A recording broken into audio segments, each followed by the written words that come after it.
Manchester United forward Antony facing the axe amid domestic violence allegations. Manchester United forward Antony could be axed from Erik ten Hag's squad amid allegations of domestic violence made by former partner Gabriela Cavallin, The Athletic reports. Brazilian authorities and Greater Manchester Police are currently investigating the allegations, which cover incidents that allegedly occurred between June 2022 and May of this year. Antony has repeatedly denied all the allegations, but that meant little to the Brazilian national side, which dropped him from their squad for the World Cup qualifiers against Bolivia and Peru. The situation has led to calls for Man United to suspend Antony, coming just weeks after the club concluded its internal investigation into Mason Greenwood. In a statement released on Wednesday, the club expressed its commitment to taking the matter seriously but have resisted calls for the Brazilian to be axed.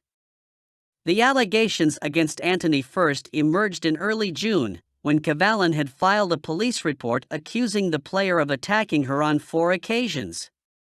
Cavallin claimed that in July 2022, Antony forced her out of a nightclub in Brazil, where she suffered a miscarriage, but it did not stop there. She also alleged Antony attacked her in a Manchester hotel room in January 2023 and that he threatened to kill her if he saw her with someone else following her return to Brazil in May. Cavallin formally reported Antony to Greater Manchester Police at the start of September, leading to further inquiries into the case, but he has branded the allegations as false accusations of aggression. Man United have refrained from launching any formal internal inquisitions as they did in the case of Mason Greenwood, with the club allowing the judicial process to take its course. However, they are closely monitoring developments, with the police in Sao Paulo and Greater Manchester actively investigating the allegations.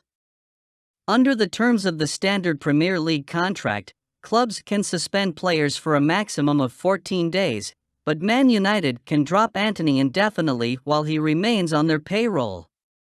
Man United have been touted for big things this season, but they have not exactly taken the Premier League by storm with their performances. Ten Hag's side have picked up 6 points from a possible 12, and the current squad situation suggests tougher times may lie ahead for the Red Devils. Man United urgently need to reverse their on-field fortunes, but the cloud of turmoil looming over the club could prove challenging to dispel and may affect their performances. The Red Devils are set to host the high-flying Brighton and Hove Albion at Old Trafford after the international break. The importance of a positive result cannot be overemphasized with their campaign already in danger. Marcus Rashford not nominated for 2023 Ballon d'Or despite sensational campaign. Manchester United forward Marcus Rashford has failed to make the cut in the 2023 Ballon d'Or nominations, sparking criticism from the club's fans. The 25-year-old was in sensational form for the Red Devils last season, bagging 30 goals and 11 assists in 56 appearances across all competitions.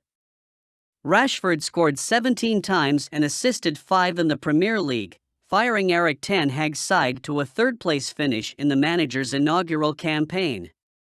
He also notched 6 goals and 2 assists in 9 Europa League outings. Although Man United failed to get past the quarter-final stage of the tournament, Rashford took his exceptional form to the international scene, starring for England at the 2022 World Cup tournament and scored 3 times despite starting in just one of his 5 appearances.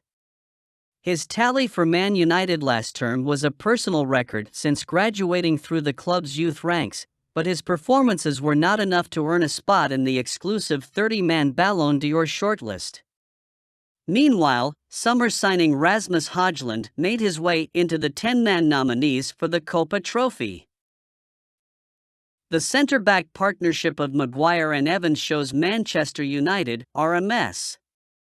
Manchester United have endured a difficult start to the 2023-24 campaign, accumulating 6 points from a possible 12.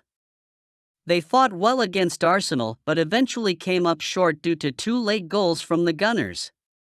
Erik ten Hag has repeatedly stressed that he needs a sizable squad to win titles. He wants every position to have two good players to avoid a crisis. Raphael Varane and Lisandro Martinez are United's first-choice centre-back pair. They have developed a robust partnership at the back and were instrumental to Man United's success in the previous campaign. Varane was ruled out for the game at the Emirates Stadium due to an injury and could be out for a few weeks. Victor Lindelof took his place and paired up with Martinez. In the space of 17 minutes, both players were forced to come off injured. Their replacements, Harry Maguire and Johnny Evans. Maguire lost his starting spot last season and was stripped of the club captaincy a few weeks back, while United handed a one-year contract to Evans this summer. United were ready to cut their losses on Maguire by offloading him. They even accepted a proposal from West Ham, but the player turned down the move. Evans played for Leicester City last season, one of the three clubs relegated from the English top flight. The Red Devils sold him to West Bromwich Albion 8 years ago because he was not good enough to be a regular starter. He will add experience and could be an asset in the dressing room, however, he is a liability on the pitch. Man United failed to acknowledge that this summer, they should have brought in a defender who could replace the Frenchman when required. The Red Devils claim they have 5 centre-backs who are regular internationals. However, 2 of them do not add value to the team and curtail the style of play. Maguire and Evans walking off against Arsenal in 2023 was a sight no one would have imagined. Sofyan Amrabat vows to give his best for Manchester United in first interview. Sofyan Amrabat sealed his move to Manchester United on transfer deadline day last Friday. The Red Devils wanted to sign him permanently, but the financial fair play regulations meant the club could only complete a loan move. As he wasn't registered before midday on Friday, the Moroccan couldn't be part of United's squad on Sunday against Arsenal. However, the 27-year-old is expected to make his debut when the Red Devils host Brighton and Hove Albion after the international break. Amrabat is very excited to play under Erik ten Hag, who was his coach at Dutch side Utrecht. The 27-year-old also appreciated the role of ten Hag in his development while playing at Utrecht.